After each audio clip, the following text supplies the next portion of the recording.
La beauté s'estime et se prend sur le jugement des yeux. La joie de l'âme est dans l'action. Bonne nuit. Se séparer, c'est si douce peine. Ce que les mouches sont pour des enfants espiègles, nous le sommes pour les dieux, ils nous tuent pour leur sport. Pourquoi, sommeil, te plais-tu dans les huttes enfumées, étendu sur d'incommodes grabats, où tu t'assoupis au bourdonnement des mouches nocturnes, plutôt que dans les chambres parfumées des grands, sous les dais de la pompe somptueuse, caressés par les sons de la plus suave mélodie? Combien de milliers de mes plus pauvres sujets sont à cette heure endormis? Ô sommeil, ô doux sommeil, tendre infirmier de la nature, quel effroi t'ai-je causé, que tu ne veux plus fermer mes paupières et plonger mes sens dans l'oubli. Inquiète est la tête qui porte une couronne. Peux-tu donc, ô partial sommeil, accorder le repos, dans une heure si rude, aux pauvres mousses mouillées, et, par la nuit la plus calme et la plus tranquille, en dépit de toutes les sollicitations et de toutes les ressources du luxe, le refuser à un roi? Repose donc, heureux d'en bas. Inquiète est la tête qui porte une couronne.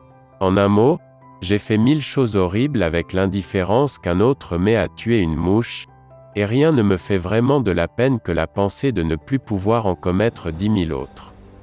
Il n'est grotte profonde ou repère secret, obscurité immense ou vallon embrumé, où le meurtre sanglant et le viol abhorré se puissent terrer, craintifs, sans que je les découvre, pour leur dire à l'oreille mon redoutable nom, vengeance, qui fait trembler l'infâme criminel.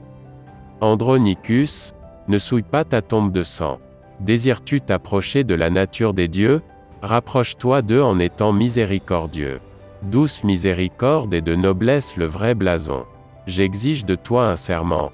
Et comme je sais qu'un fou prend sa marotte pour un dieu, et tient le serment que sur ce dieu il jure, j'en exigerai un de lui, et donc tu vas jurer par ce dieu, quel qu'il soit, que tu adores et vénères, d'épargner mon garçon, et de l'élever, sinon je ne révèle rien.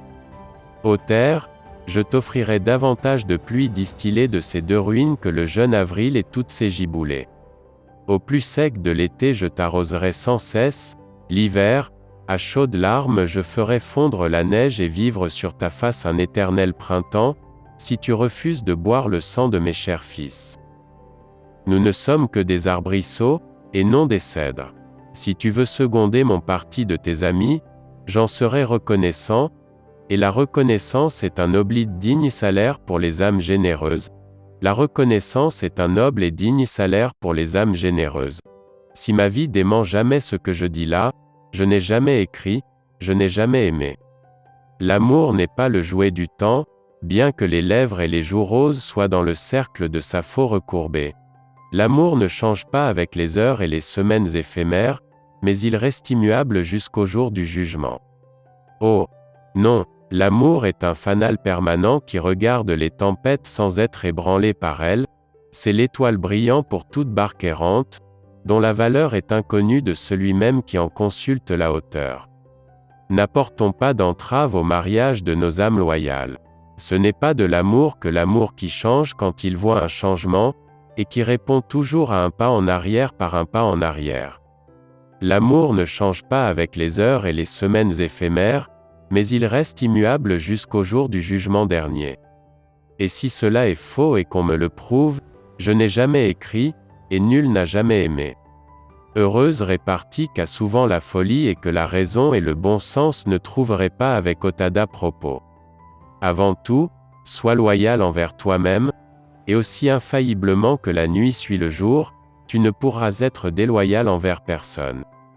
Que ton vêtement soit aussi coûteux que ta bourse te le permet, sans être de mode excentrique, car le vêtement révèle souvent l'homme, et, en France, les gens de qualité et du meilleur rang ont sous ce rapport le goût le plus exquis et le plus digne. Garde-toi d'entrer dans une querelle, mais une fois dedans, comporte-toi de manière que l'adversaire garde de toi. Quand tu as adopté et éprouvé un ami, accroche-le à ton âme avec un anneau d'acier, mais ne durcisse pas ta main au contact de chaque nouveau camarade frais et clos. Et puis ces quelques préceptes pour ta mémoire, sois familier, mais nullement vulgaire. Pour bien connaître un homme, il faut d'abord se connaître. Le roi n'a pas à répondre de la faim de chacun de ses soldats, ni le père de celle de son fils, ni le maîtresse celle de son serviteur. Oh combien la beauté semble plus belle sous les ornements précieux qui ajoutent la fidélité. La rose est charmante, mais nous la trouvons plus charmante encore à cause de ce doux parfum qui réside dans son sein. Ma beauté, quoique médiocre, n'a pas besoin du phare de vos louanges. La beauté s'estime et se prend sur le jugement des yeux, et non sur l'humiliant éloge de la langue intéressée à la vanter. L'amour court vers l'amour comme un écolier hors de la classe. Ma libéralité est aussi illimitée que la mer, et mon amour aussi profond. Plus je te donne, plus il me reste, car l'une et l'autre sont infinies. Doux ami, bonne nuit. Ce bouton d'amour nourri par la laine de l'été, pourra devenir une belle fleur, à notre prochaine entrevue. Les parjures des amoureux font, dit-on, rire Jupiter. Mais, doucement, quelle lumière brille à cette fenêtre. C'est là l'Orient, et Juliette en est le soleil. Lève-toi, clair soleil, et tue la lune jalouse qui est déjà malade et pâle, du chagrin de te voir tellement plus belle, toi sa servante. Il se rit des plaies, celui qui n'a jamais reçu de blessure. Renie ton père et abdique ton nom. Ou, si tu ne le veux pas, jure de m'aimer, et je ne serai plus une Capulet. Ô Roméo, Roméo, pourquoi es-tu Roméo? Ainsi la conscience fait de nous tous des lâches. Nous sommes de la même étoffe que les songes, et notre vie infime est cernée de brouillard. Nous ne sommes pas un tyran, mais un roi chrétien et notre colère est assujettie à notre mansuétude, tout comme les misérables mis au fer dans nos prisons. La dent cruelle de la douleur n'est jamais plus venimeuse que quand elle mord sans ouvrir la plaie. Sois aussi chaste que la glace et aussi pur que la neige, tu n'échapperas cependant pas à la calomnie. Il n'est pas de vertu que la calomnie ne sache atteindre. C'est une mort contre nature que celle qui tue pour crime d'amour. Il faut que je sois cruel, rien que pour être humain. Commencement douloureux. Le pire est encore à venir. Notre inconscience fait son marché des objets précieux que nous possédons, elle les ignore tant qu'elle n'a pas vu leur tombe. L'amour ne voit pas avec les yeux, mais avec l'imagination, aussi représente-t-on aveugle le Cupidon ailé. Et là, d'après tout ce que j'ai pu lire dans l'histoire, ou appris par ouï-dire, l'amour vrai n'a jamais suivi un cours facile.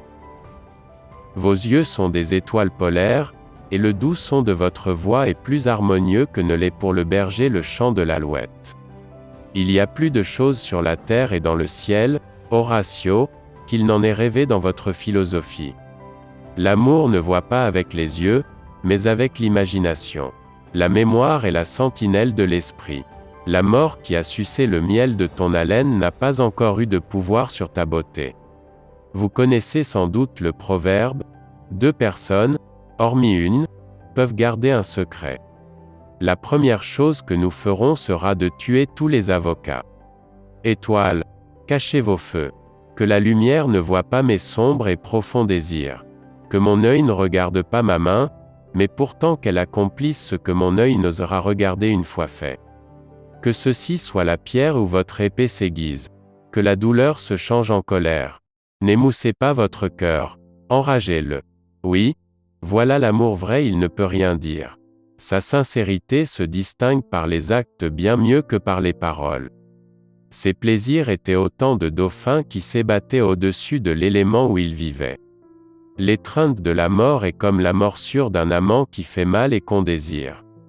Il y a de l'avarice dans l'amour qui se laisse mesurer. Le cocu vit heureux, lui qui adore mais doute, soupçonne mais s'adonne. Oh pour elle les torches redoublent leur éclat. Elle est comme un joyau sur la joue de la nuit, un brillant à l'oreille d'une Éthiopienne. Beauté trop riche pour qu'on en jouisse, trop chère pour la terre. Un vrai cœur, c'est le soleil et la lune, ou plutôt le soleil et non la lune, car il brille avec éclat, et jamais ne change, mais suit fidèlement son cours. Le temps est disloqué. Ô destin maudit, pourquoi suis-je né pour le remettre en place? Si la musique est la pâture de l'amour, jouez encore, donnez-m'en jusqu'à l'excès en sorte que ma faim gavée languisse et meure. La conscience fait de nous tout des couards. Ô Roméo, Roméo, pourquoi es-tu Roméo? Renonce à ton père et abjure ton nom. Ou, si l'ul aimait mieux, jure seulement d'être mon amant, et je cesse d'être une Capulet.